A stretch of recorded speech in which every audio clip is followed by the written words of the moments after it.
Triple H cups his hand right over the metal head every single time he swings it, using his own palm to absorb most of the force before it ever reaches his opponent. Also, yeah, if your hand slip, lights out. Oh, what's up? Oh, what's up? Yo, what up? It's Maj back here with another video. Today we're about to be reacting to a video by Wrestle Mafia. The video is going to be on exposing every WWE weapons secrets they don't want you to know. I think I already know like a few, or some that I thought that I knew. Some chairs are gimmicked. I guess you just probably hit them with a certain part of the chair, probably, I guess. And I feel like some chairs are gimmick, aren't loosened. Some guy told me in another video that they aren't loosened, they just be getting hit straight up. I don't know if that's true or not, but we'll probably find out in this video. But yeah, you know, like Triple H used to use a real sledgehammer until he accidentally hit Undertaker with one, and then now they use a rubber one. Well, no, they used to use a rubber one, actually. Knowledge coming back. They used to use a rubber one, and now they use a real one instead. He had to put his fist over it and, you know, hit him. But like, yeah, they got fake tables so people can go through it easily, you know, etc. But I want to see what this can teach me. Maybe I'll gain some new knowledge about this, and this give me more information. I'm like a WWE encyclopedia right now, bro. I feel like it. I'm joking. But let's just get into it. Don't forget to leave a like and subscribe if you've been enjoying the wrestling videos. I'll be releasing these every day or every other day. I'll try. But let's get into it. From getting smashed with a steel chair to being set on fire, from crashing through tables to getting slammed onto thumbtacks, WWE wrestlers take insane risks week in and week out. But how many of these weapons are actually real? I don't think there's no risk for the thumbtacks. That actually hurts. Eesh. Wrestlers survive all the guitar shots, barbed wire, and sledgehammers? How does a wrestler fall from 20 feet above the ring and still walk out on their own 2 feet? How did John Cena survive after getting chokeslammed through a spotlight by Big Show? Well, in the next 10 minutes, you'll have all the answers because in this video, we're revealing the secrets behind every iconic WWE weapon. The steel chair might be the most recognizable weapon in wrestling history. From The Rock sending Ken Shamrock to the Shadow Realm to Seth Rollins breaking the Shield, a chair shot has ended matches, started feuds, and produced some of the loudest pops in WWE history. But while some fans think the chairs are made of rubber or plastic, that's not the case at all. The chairs are completely real steel. What's different is the rivets holding them together. WWE chairs are modified to fold completely flat, spreading the impact over a wider surface rather than concentrating it at one point. That single change is the difference between a safe shot and a trip to the hospital. For years, wrestlers took these shots directly to the skull and the results piled up. Repeated head trauma from chair shots became one of the biggest reasons WWE eventually banned them outright.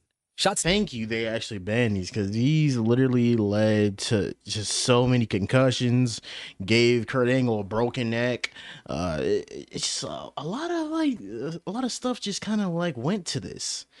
And also, well, I guess he was sort of right. That one commenter, yeah, I guess is like kind of like not really gimmick. It's just kind of, well, in a way, it's kind of gimmick because it's actually folded all the way down. You guess you can still say that. To the back are still fair game, but the head is off limits now. Even with that rule in place, things still go wrong. Just look at Cody Rhodes getting busted open by Shawn Spears in AEW, despite every safety precaution in place. So the chair is real, the danger is real, and the only thing protecting these guys is decades of trial and error on exactly how to swing one. But if a steel chair is risky, thumbtacks are on another level entirely because there's no version of this weapon that's fake. WWE drops thousands of actual sharp metal tacks onto a mat and expects a human being to fall directly into them. The only real safety net is the ring itself. That canvas has just enough give to soften the landing compared to a hard floor, which keeps the tacks from driving in even deeper. Wrestlers are also trained to take the bump on their back rather than any single point of contact like the elbow or the eye, spreading hundreds of tiny punctures across one area instead of concentrating the damage. Mick Foley basically built a chunk of his legacy on this weapon, taking tack bumps that left him bleeding from places fans didn't even want to look at. Randy Orton has gone on record saying the fall itself wasn't the worst part. Pulling the tacks back out afterward was. Wrestlers accept that they're going to bleed and get cut up, and the only choice they have is how they land. It's one of the rare weapons where the entertainment value comes directly from the fact that nothing about it is faked. See, yeah, this is the part of wrestling I will respect wrestlers so much for, because they put their bodies through so much to entertain us. And yeah, that's the part I would fucking hate about it. Like, you know, anything going into your body.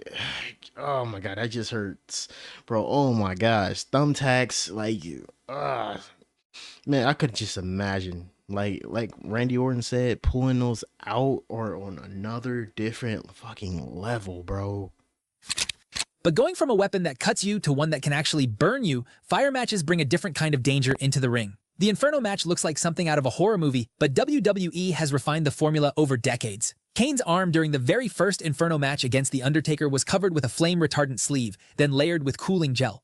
That combination let real fire burn against his skin just long enough to sell the visual without causing actual harm. The same method got reused years later against MVP, with a crew member sneaking under the ring to apply gel to his back seconds before he got shoved toward the flames. Even with all that preparation, Bro, I remember being a kid in like '08 and actually thinking bro was actually really hurt. I actually think Kane really, well, he actually really burnt this motherfucker. There's kind of like no faking like a fire stunt.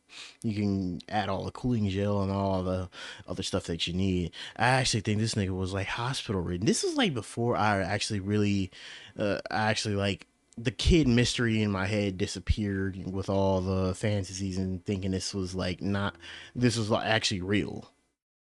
this remains one of the riskiest spots in wrestling. A delay of even a second or a missed patch of skin can turn a stunt into a real injury with real burns. That's exactly why Inferno matches show up so rarely today. The fire itself is never faked, only the protection underneath it, and that protection has a very small margin for error. But while fire carries real risks, cinder blocks and lead pipes rely on the opposite trick by fooling your eyes.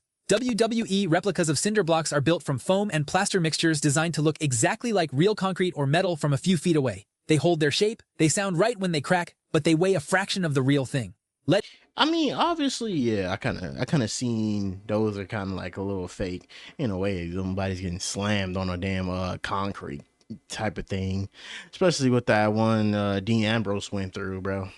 Pipes follow the same logic. The ones used on WWE television are usually lightweight metal or rubber tubing painted to match, giving wrestlers something they can swing with real force without delivering real blunt trauma.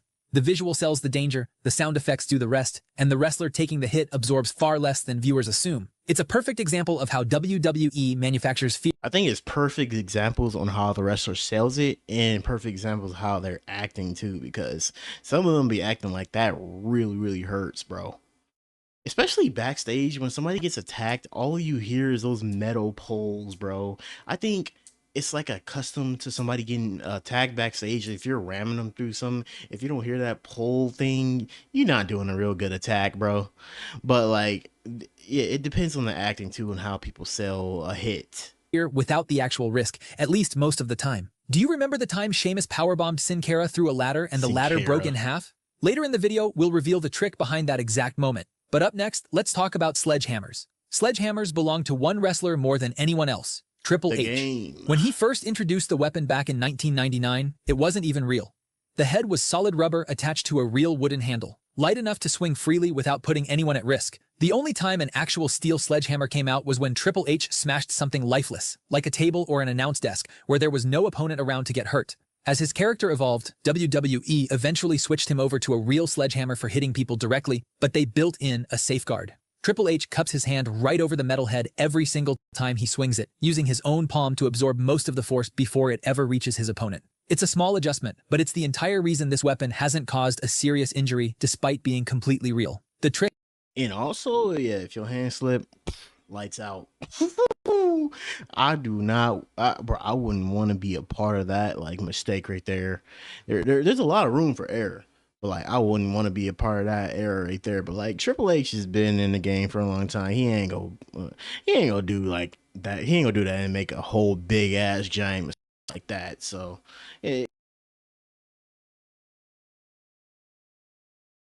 with Triple H, you'll be safe. Isn't the object, it's the technique behind using it. But while Triple H relied on technique, Jeff Jarrett built his entire weapon around a calculated illusion.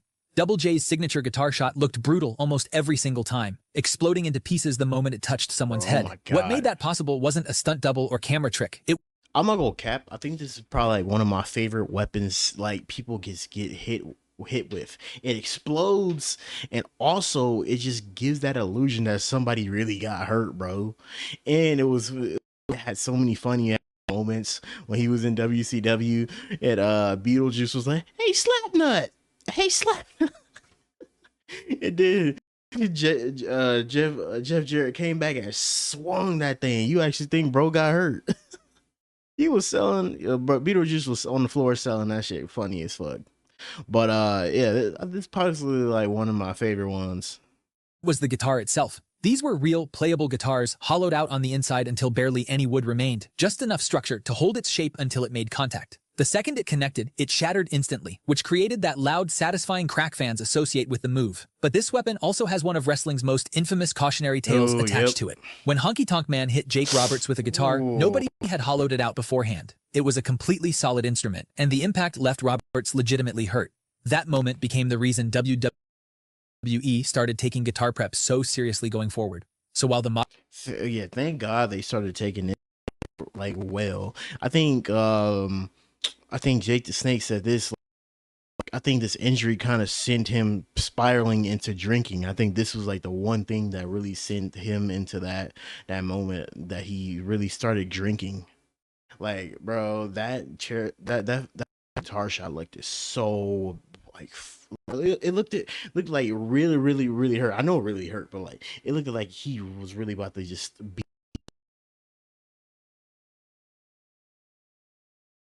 The difference between a normal show and a real injury comes down to a few minutes of prep work backstage that fans never see. Kendo sticks took a very different path to becoming a WWE staple. Iconic Borrowed from Japanese martial arts training, these hollow wooden sticks were never meant to be lethal weapons, which made them an easy fit for wrestling. The tape wrapped around both ends keeps the stick together for a handful of hits before it eventually splinters apart. That controlled breakdown is exactly the point. A kendo stick is built to look devastating on camera while actually absorbing very little force into the wrestler's body. Despite the design, things can still go wrong if a stick has a hidden defect. Big Show found that out the hard way at One Night Stand 2008 in a Singapore cane match. But while kendo sticks are designed to break, tables and ladders are built around a more complicated trick. Tables need to collapse easily enough to protect the wrestler falling through them, but ladders need to stay sturdy enough to support a full body climbing toward a title hanging above the ring. WWE tables are made from extremely thin chipboard, which is why they explode apart the instant real weight lands in the middle. Miss that sweet spot and the table won't break at all, forcing the spot to happen all over again. But ladders walk an even I'm not gonna cap that. It's so awkward when a table does not break and somebody literally keeps trying to break it. Oh my God, it's like the most awkward thing you can just see on TV. So like when people be like, I am the table. Finer line. The steel is hollow to keep the weight down, except for one critical detail. The center section is deliberately built weaker than the rest, which is exactly what allows it to snap just like it did during Money in the Bank when Sheamus powerbombed Sin Cara through it. Despite all that engineering, both weapons have a long history of producing real injuries. The Hardys, the Dudleys, and Edge and Christian all built their legacies on ladder matches. Wait, hold on. I got some knowledge for y'all. Don't forget about like Shelton Benjamin. Shelton Benjamin, well, if you haven't like seen that interview with him with Chris Van Vliet, and he said like that one iconic thing of him like flipping off the ladder and hitting the ladder. He said one of those rungs snapped and hit his back. Like he said it was easy going through it because it's gimmicked and it's kind of in the middle and it's like kind of sawed off, and that's like it needs to break right there. But if one thing hits you, that shit has to hurt, bro. So that's another one. And all of them still deal with the physical toll those matches left behind. The safety built into these weapons reduces risk, but it never fully removes it. Staple guns don't get used nearly as often as chairs or tables, but when they show up, there's no hiding what's happening. Just like thumbtacks, this weapon has no fake version. The staples are real, the gun is real, and every single one ends up lodged directly into skin. The only adjustment wrestlers make is to staple through clothing rather than bare skin whenever possible. It doesn't remove the pain, but it softens the impact slightly and makes pulling the staples back out a little less brutal afterward. This weapon mostly lives in hardcore and deathmatch wrestling in AEW and on the indie scene rather than mainstream WWE shows, since there's really no way to dress it up as anything other than... I'm not gonna lie, I hate this along with thumbtacks. It just looks brutal and it just looks nasty to look at, bro. Like especially that Swerve Strickland versus what's his name match. Damn, I forgot bro's name. Yeah, when he stapled that like paper to his mouth, I'm like, what the hell? I'm like, does this even need to be in the damn match? exactly what it looks like. Out of every weapon in wrestling, this might be the hardest one to fake, simply because faking it would require removing the one thing that makes it dangerous in the first place, the staple itself. But while staple guns can't... He would show that damn photo again. They were just stapling that out. be faked. Shit. Barbed wire carries a reputation that's only half accurate. Sometimes it's completely real, and sometimes it's not, depending entirely on the match and the wrestler involved. When WWE goes with the genuine version, the barbs are usually clipped down and folded flat ahead of time, cutting down the risk without eliminating it completely. Wrestlers can still grab it, get tangled in it, or land on it, but the sharpest edges have been dulled just enough to avoid serious cuts. Other times, production swaps in fake barbed wire with rubber tips instead of metal, which looks identical under the right lighting but can't actually break skin. Mick Foley became the face of this weapon by refusing to settle for the safer version. His matches against Triple H leaned on real wire specifically because the visual of actual blood made the violence feel believable. Batista made the same choice years later against Triple H inside Hell in a Cell. Both cases prove that even when WWE has a safer option available, some wrestlers choose the real thing anyway. Glass... Damn. Well, no wonder why Mick Foley became the face of that whole thing, because I guess he wanted that hardcore aspect of that whole thing, but I don't understand. I wouldn't be able to do that, especially all those spikes. Ugh. And then I seen how he landed in one of those barbed wire board things. So if I guess all that information is real and that barbed wire was real, he was in real pain.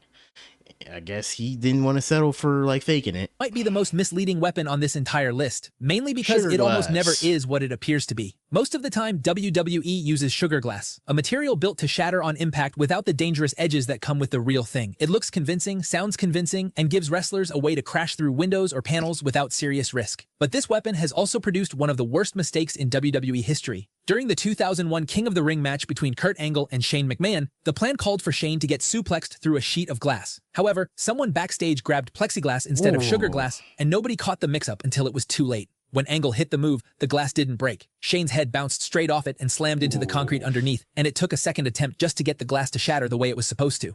Shane needed dozens of stitches afterward, all because of one backstage mix-up. And speaking of Shane, remember the... Oh my God, bro. I respect Shane for that. I don't know if the backstage thing was he wanted to just really go through that again. I guess they probably collaborated on that part. Time this mad lad jumped off Hell in a Cell during his match against The Undertaker. Not only that, but Shane has been known for taking high risks his entire career, be it jumping off the Titantron or crashing through announce tables. So how did he survive all of this? The trick is a crash pad that's usually hidden below the announce table to absorb most of the punishment. The risk is still there, but it softens out the landing. This is the same trick used in Hollywood, and the same trick Jeff Hardy used during his infamous Swanton Bomb on Randy Orton in 2008. But going back to the topic of glass, remember when Big Show chokeslammed John Cena through a spotlight in 2009 and the whole thing exploded? For years, wrestling fans have wondered what was the real secret behind the moment. The answer is a clever mix of sugar glass and camera angles. The glass Cena got slammed through was sugar glass, and once Cena was in and the spotlight exploded, the pyro was set off from the backside and right side of the spotlight. But for fans watching on TV, it looked like the whole thing had exploded. Bro, I thought this nigga Cena was dead, bro. I'm not gonna cap. Either he was dead or died. Like, he was just really, really hurt, bro. Cause like, Jesus Christ. I'm like, what the fuck is truly going on, bro? No way, bro. Bro's actually gone, bro. I like that really, for them to like really give off that illusion, that was actually crazy, bro. That was actually crazy, and it was smart as hell too. But like some of these weapons, I would say these weapons on my list are that are not my favorite, or the tacks and the staples, because they just look. First of all, the staple guns just look stupid. I'm sorry, it's just unnecessary, honestly. And the thumbtacks just look so damn brutal and like they actually hurt, bro. I'm pretty sure they do hurt. Like they actually go through pain with all of that. But it was actually good to gain some knowledge in this video, man. I gave it a like. I gave it a like because he actually surprised me with this one and gave me a good understanding. But don't forget to leave a like and subscribe on the video. Don't forget to check out the original video in the description and tell me what was your guys' favorite weapon. But we're on the road to 850. Catch you guys in the next video. He was the best guy around. What about the people he murdered? What murder?